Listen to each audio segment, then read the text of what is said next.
Olá a todos, aqui quem fala é Caleb Elias de Carvalho Barbosa.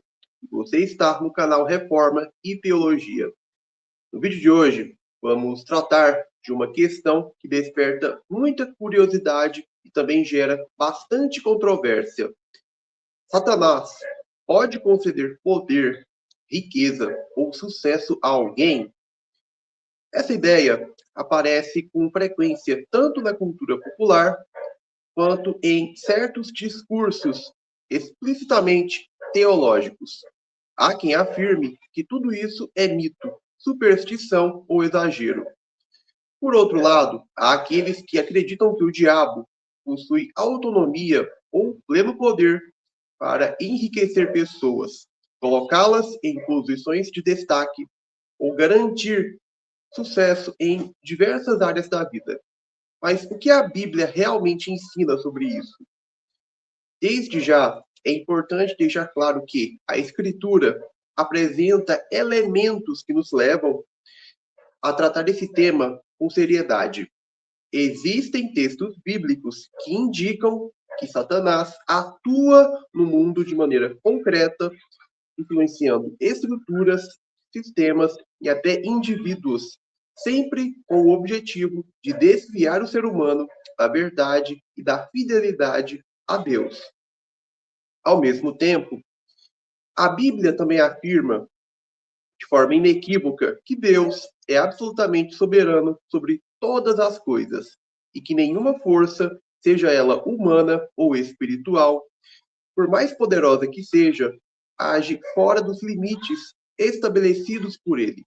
Portanto, neste vídeo, vamos analisar essa questão de forma bíblica, evitando tanto o ceticismo materialista quanto o sensacionalismo exagerado.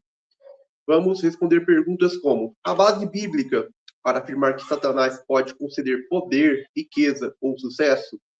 Como entender textos como a tentação de Cristo, em que o diabo oferece os reinos do mundo? Qual é o limite da atuação de Satanás na vida humana e na história? Nosso objetivo aqui não é alimentar especulações, mas examinar cuidadosamente o ensino da palavra de Deus, para compreender como essa questão se encaixa dentro da cosmovisão cristã. Então, fique comigo até o final deste vídeo, porque esse tema envolve diretamente nossa compreensão sobre providência divina, soberania de Deus e a atuação do mal no mundo. Vamos começar. Então, o primeiro ponto: a base bíblica para afirmar que Satanás pode conceder poder, riqueza ou sucesso. A resposta bíblica para essa pergunta exige precisão teológica. Não podemos tratar o tema de forma simplista, nem negar aquilo que a própria Escritura indica. Ao mesmo tempo, é fundamental estabelecer corretamente os limites da atuação de Satanás. Em primeiro lugar, a Bíblia apresenta evidências claras de que o diabo possui influência real sobre estruturas e sistemas deste mundo. Em Lucas 4, 5 a 6, no relato da tentação de Cristo, Satanás afirma que lhe foram entregues os reinos do mundo e que ele pode dar essa autoridade ou poder a quem quiser. Ainda que Satanás seja mentiroso, João 8:44, o fato de Jesus não contestar diretamente essa afirmação sugere que há um elemento de realidade na sua declaração, ainda que subordinado à soberania de Deus. Além disso, a Bíblia descreve Satanás como príncipe deste mundo, João 12:31, e afirma que o mundo inteiro jaz no maligno, 1 João 5:19. Esses textos indicam que há uma dimensão de influência espiritual demoníaca sobre sistemas humanos, políticos, culturais e até econômicos. Outro exemplo importante aparece no livro de Jó. Em Jó 1, 9 a 12, Satanás argumenta que a fidelidade de Jó está relacionada às bênçãos materiais que ele possui. Deus, então, permite ou autoriza que Satanás toque nos bens de Jó, retirando sua riqueza e prosperidade. Esse texto mostra que o diabo pode interferir diretamente em circunstâncias materiais, ainda que sempre sob a providência divina. Se ele pode retirar dentro dos limites estabelecidos por Deus, também podemos compreender e deduzir que ele pode organizar circunstâncias, influenciar sistemas e favorecer situações que resultem em ascensão, poder ou prosperidade para determinados indivíduos, especialmente quando isso serve aos seus propósitos de engano e oposição a Deus. Além disso, em Apocalipse 13, 2, vemos que o dragão, identificado como Satanás, entrega poder, trono e grande autoridade à besta, um sistema político contrário a Deus e fundamentado em uma falsa religião. Esse texto é particularmente relevante, pois mostra explicitamente que o maligno pode conceder autoridade e poder a agentes humanos dentro da história. Contudo, é essencial fazer uma distinção crucial. Satanás não possui poder criador nem soberania independente. Tudo o que ele faz ocorre dentro dos limites da providência divina. Ele não concede bênçãos verdadeiras no sentido bíblico, mas pode promover vantagens temporais, ilusórias e instrumentalizadas para o mal. Portanto, à luz das Escrituras, podemos afirmar que há sim base bíblica para reconhecer que o diabo pode influenciar circunstâncias que resultem em poder, riqueza ou sucesso. Porém, isso não ocorre de forma autônoma, nem representa bênção legítima, mas sim um meio de engano, corrupção e afastamento da verdade, da justiça e da fidelidade de Deus. Assim, o que está em jogo não é apenas a obtenção de sucesso, mas a origem, o propósito e as consequências desse sucesso. A Bíblia nos chama a discernir não apenas os resultados visíveis, mas a realidade espiritual por trás deles.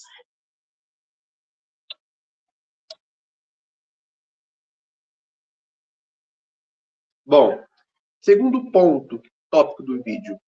Como entender a tentação de Cristo em que o diabo oferece os reinos do mundo?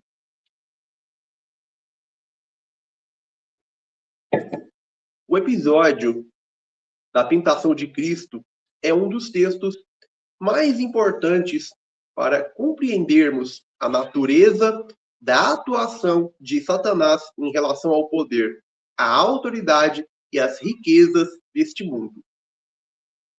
O relato, registrado em Mateus 4 e Lucas 4, apresenta o diabo conduzindo Jesus a um alto monte e mostrando-lhe todos os reinos do mundo e a glória deles, dizendo: tudo isto te darei, se, prostrado, me adorares.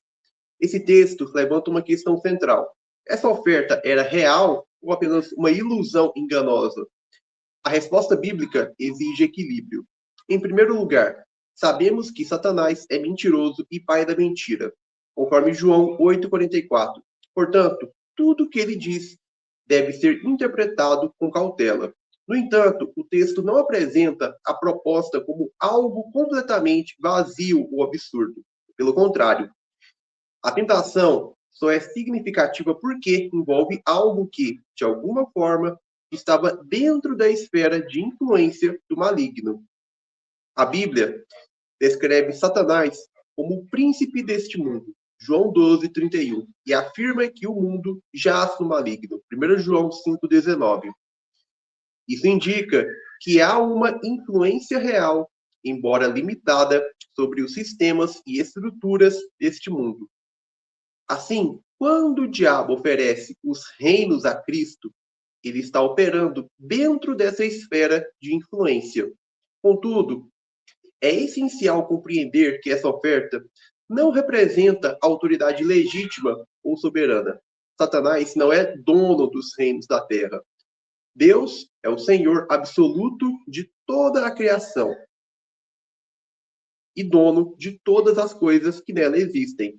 Êxodo 19:5, Deuteronômio 10:14, Levítico 25:23, Jó 41:11, Salmo 24:1, 50:10-12, 89:11, 1 Coríntios 10:26. O que o diabo oferece é, na verdade, uma forma ilegítima de acesso ao poder e ao domínio, um atalho que evita o caminho estabelecido por Deus. No caso de Cristo, isso é ainda mais claro. O Filho havia sido enviado para conquistar o reino, por meio da obediência, do sofrimento e, finalmente, da cruz. A proposta de Satanás era justamente desviar esse caminho, oferecendo glória sem cruz, domínio sem obediência e exaltação sem submissão ao Pai. Portanto, a tentação não era apenas sobre poder político, mas sobre lealdade espiritual. O diabo condiciona sua oferta à adoração. Se prostrado me adorares. Isso revela que, por trás da promessa de poder, existe sempre a exigência de submissão ao reino das trevas. A resposta de Cristo é decisiva e estabelece o princípio normativo para toda a teologia bíblica. Ao Senhor teu Deus adorarás, e só a ele servirás. Mateus 4:10. Com isso, Jesus rejeita não apenas a proposta em si, mas toda a lógica de obter poder ou domínio fora da vontade de Deus. Dessa forma, esse episódio nos ensina que Satanás pode, de fato, oferecer vantagens dentro de sua esfera de influência. Essas vantagens são reais em certo sentido, mas ilegítimas e temporárias. E sempre estão condicionadas a uma troca espiritual, lealdade em lugar da verdade.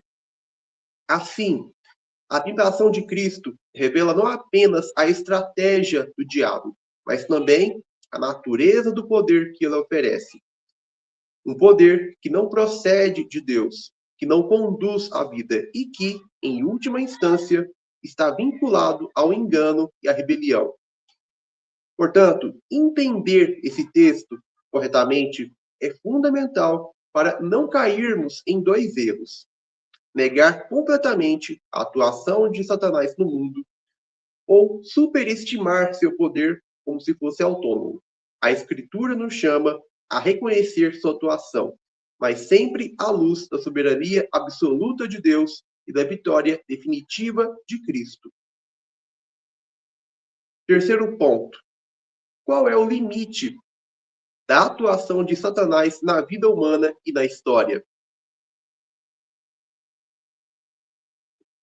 Depois de reconhecer que o diabo possui uma atuação real no mundo, inclusive podendo influenciar circunstâncias relacionadas a poder, riqueza e sucesso, é absolutamente essencial estabelecer os limites dessa atuação, conforme revelados pela palavra de Deus.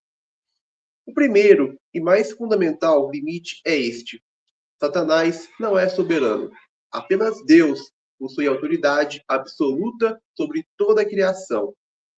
O maligno é uma criatura caída, limitada e completamente subordinada à vontade divina. Nada do que ele faz ocorre fora do controle e do decreto de Deus. Um dos textos mais claros sobre isso é o livro de Jó. Ali vemos que Satanás não pode sequer tocar nos bens ou na vida de Jó sem autorização divina. Ele precisa receber permissão ou autorização. E mesmo quando recebe, sua atuação é delimitada por Deus. Isso estabelece um princípio fundamental: o diabo age, mas sempre dentro de limites impostos pela providência divina. Além disso, a Bíblia ensina que o poder de Satanás é derivado e restrito. Ele não cria, não sustenta e não governa a realidade de forma autônoma. Sua atuação consiste em distorcer, enganar e corromper aquilo que Deus criou. Ele opera dentro da ordem criada, mas nunca acima dela. Outro limite importante é que Satanás não pode frustrar os propósitos de Deus. Toda a sua atuação, ainda que maligna em intenção, acaba sendo usada dentro do plano soberano de Deus para cumprir seus desígnios. A própria cruz de Cristo é o maior exemplo disso. Aquilo que parecia uma vitória das trevas foi, na verdade, o meio pelo qual Deus derrotou definitivamente o poder do pecado e de Satanás. A Escritura também deixa claro que a influência do maligno sobre os seres humanos não é absoluta. Embora ele possa cegar o entendimento dos incrédulos e influenciar sistemas e estruturas do mundo, o homem continua responsável diante de Deus por suas ações. O diabo não anula a responsabilidade moral humana. Além disso, para aqueles que estão em Cristo, há uma realidade ainda mais forte: a limitação prática da atuação de Satanás na vida do crente. A Bíblia ensina que Deus não permite que sejamos tentados além do que podemos suportar e que sempre provê escape. Também afirma que, ao resistirmos ao diabo, ele foge. Isso demonstra que o poder do maligno não é apenas limitado em termos absolutos, mas também confrontado e restringido na vida daqueles que pertencem a Deus. Outro ponto essencial é que o domínio de Satanás sobre o mundo é temporário. A palavra de Deus aponta para um desfecho inevitável, sua derrota final e seu juízo definitivo. Ele atua por um tempo, dentro de limites específicos, mas não possui futuro de vitória.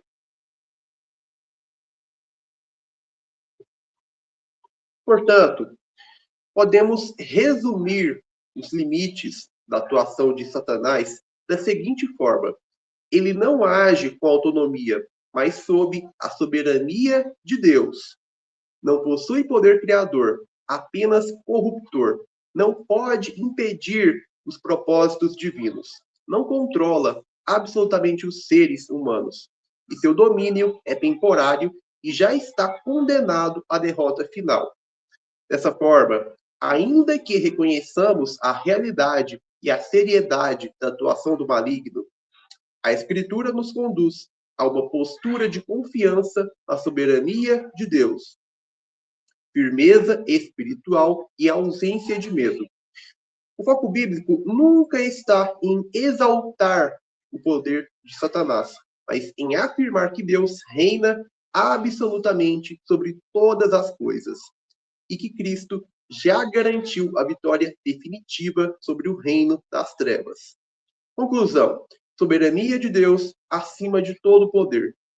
Diante de tudo o que foi exposto, podemos afirmar com segurança que, embora Satanás possua atuação real no mundo e possa influenciar circunstâncias relacionadas a poder, riqueza e sucesso, ele está absolutamente limitado pela soberania de Deus.